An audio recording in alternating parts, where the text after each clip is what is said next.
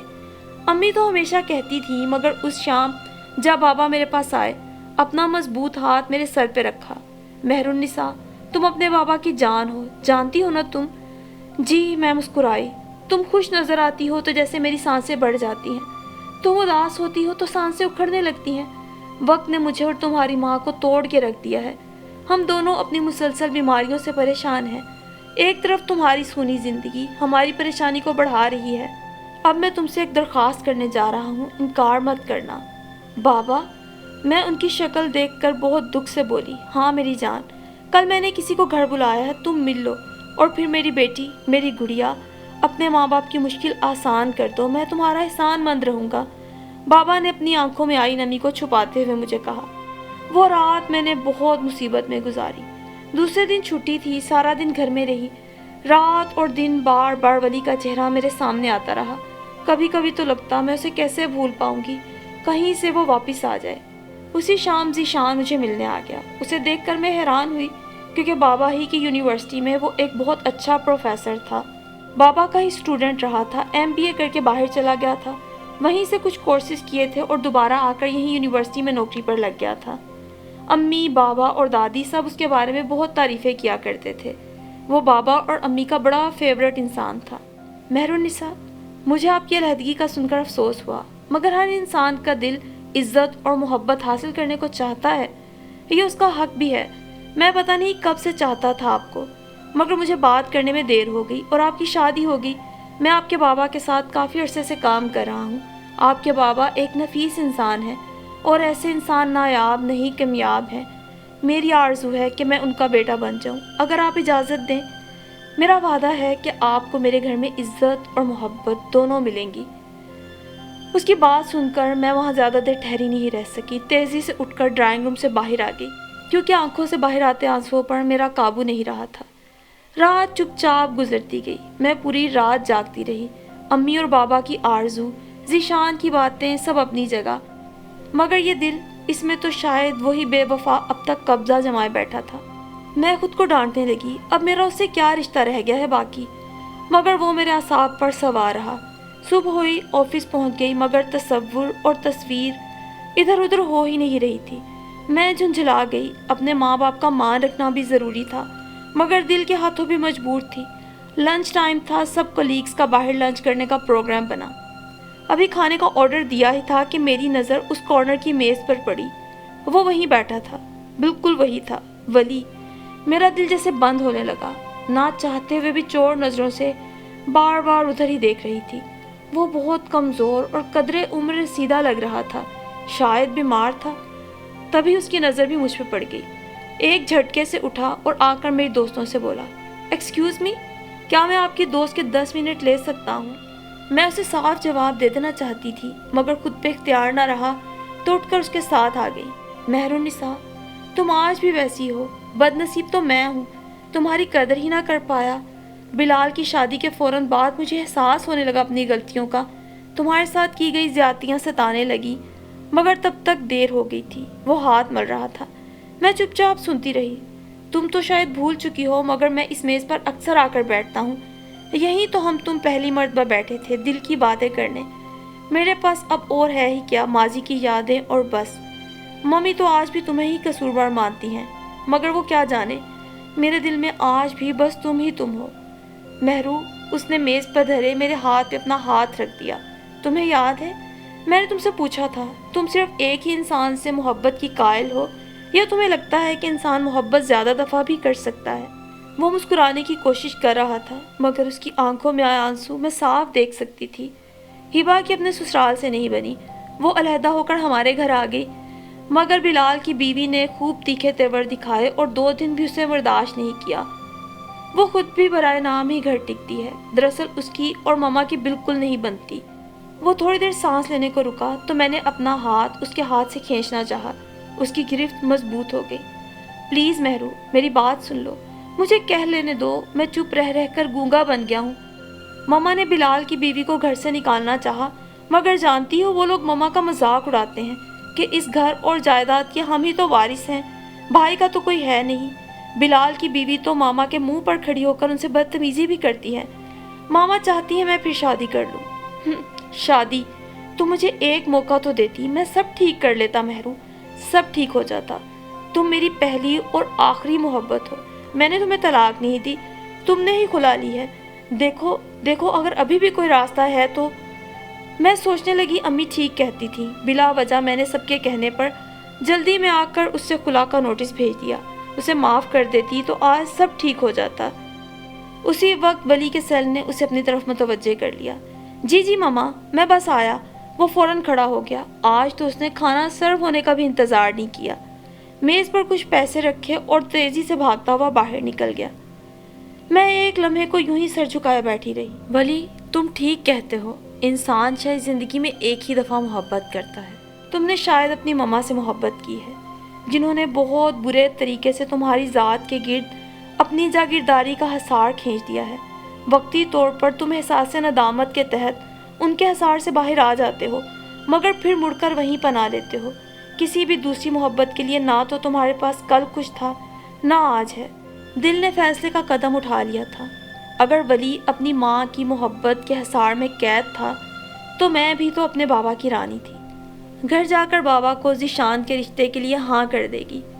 یہ سوچ کر اس نے اپنی آنکھوں میں آئے آخری آنسو صاف کیے اور اپنے کھانے کی پلیٹ پر جھک گئی۔